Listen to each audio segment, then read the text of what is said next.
교수님, 우리가 일반 남자분이나 여자분이나 그다음에 네. 요즘은 연령과 상관없이 네, 원형 탈모에 대해서 굉장히 좀 많이 스트레스를 받아 하시는데, 그렇죠. 원형 탈모가 그냥 굉장히 심하지 않은 이상은 그냥 모른 채 넘어가도 이게 네. 다시 나기 때문에 굳이 병원을 안 가도 된다라고 하는데, 네. 그게 궁금하고요. 일단 안 네. 가도 되는지. 두 번째는 우리 병원 갔을 때 네. 보통 탈모에 스테로이드 주사를 맞잖아, 그죠? 그렇죠. 근데 그게 맞았을 때 피부가 함몰이 된다 해서 안 맞겠다는 네. 분도 꽤 많다더라고요. 네. 거기에 대해서 궁금해요. 원형 탈모 같은 경우에는 탈모 진행 정도에 따라 가지고 관리나 처방, 처치 기간 자체가 달라지고 종류 자체도 달라질 수가 있어요.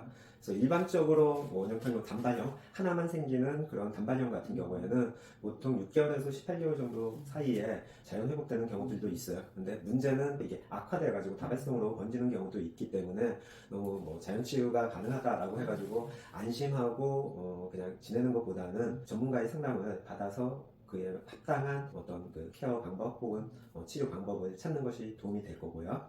또 일반적으로 많이들 알고 계신 부분 중에 하나가 이제 원형 탈모증을 알게 되면은 이제 병원을 방문해가지고 스테로이드 제제 이걸 주사를 맞는다던가 하게 되는데 스테로이드 제제를 주사를 했을 때 효과는 있어요. 또 많은 그 스테로이드 처치를 통해 가지고 임상도 많이 보는 케이스들도 있고 한데, 이게 스테로이드 제제를 장시간 맞거나 혹은 과다하게 주입이 되게 되면은 병에 따라서 두피 조직에 함몰되는 경우들도 있다라는 거죠. 그래서 중간중간 체킹을 하면서 치료를 받는 것이 중요한 부분이고요. 진행 단계에 따라 가지고 원형 탈모가 완전히 진행이 돼 가지고 어떤 면역 기능적인 부분에 문제가 생겼다라고 하면은 스테로이드 제제가 아닌 면역 치료제를 사용하는 경우도 있어요. 그리고 또 최근에는 중증 원형 탈모에 대해 가지고는 FDA로부터 승인받은 올루미언트라고 하는 약물이 있어요.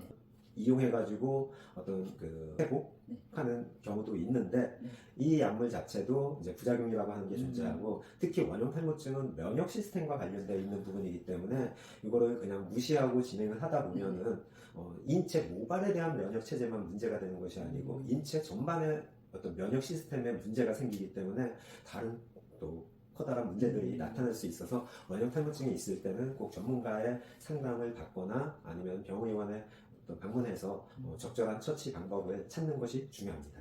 그러면 다발성으로 생기는 원인은 뭘까요? 다발성으로 생기는 거 역시 자가 면역체제 이상으로 지금까지는 알려져 있어요. 그래서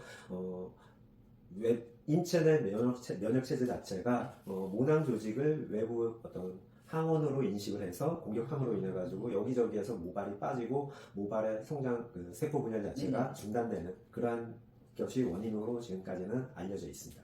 그럼 결론적으로 말씀드리면, 이제 우리가 원형 탈모가 생겼을 때 그래도 그냥 놔둬도 관계는 없지만 차후를 생각했을 때 전문가한테 도움을 그렇죠. 받아서 치료를 하는 게 맞다. 그렇죠. 네, 알겠습니다.